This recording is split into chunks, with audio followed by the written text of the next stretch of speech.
Hey Pat, there was something I forgot to mention. When you click on the first part of the presentation and the end, you're going to see the QR codes. The QR codes are going to send the members to two different websites. The first one is going to be a Google form, which I know someone else is presenting and talking more about. I just thought this would be a cool way to engage them and show them this now so that way they're kind of familiar with it. And then later, when the other member presents about Google Forms, it can be more specific and show them the really cool things. And I just thought that would be cool because I'm not going to talk about it. I'm not even going to discuss it. It's just there, something they can play with. And then later, it can be explained into more depth and they can see exactly how to use it.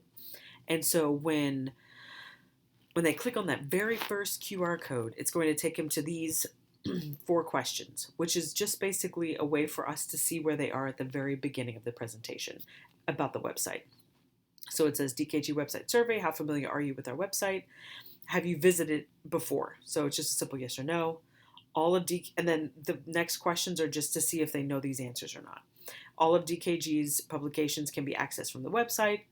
State and chapter DKG websites are available on the international page. And then it's us wanting to see how they feel. I feel comfortable navigating the DKG website. And then yes, no, kind of, sort of, maybe. Haven't even tried it yet. And so this just gives us an idea of our members' familiarity with the website.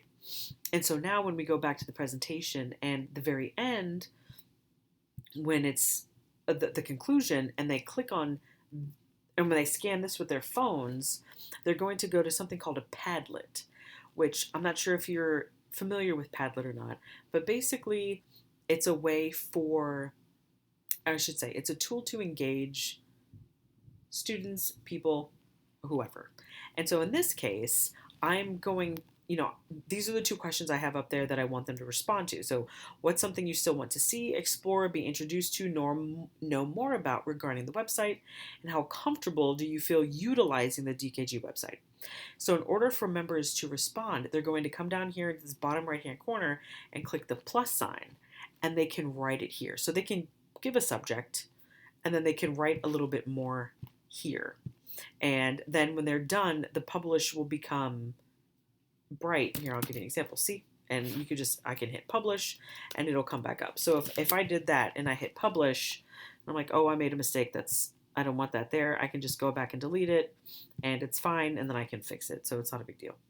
And so when they click on this, they know to respond to those two questions. And again, it gives us feedback to see how familiar they are, if this was actually helpful. And so again, like I said, we can leave this QR code up after I am done presenting, or we can leave it or put it back up after everything is presented, so they have a little bit more time at the end to respond. So I'll leave that up to you if you want to do whichever one is fine. It's just there. I just thought it would be a really cool way to get feedback from members anonymously. If they want to include their name, they can. That's fine. But I just wanted to show you those are the two things, what the two QR codes look like.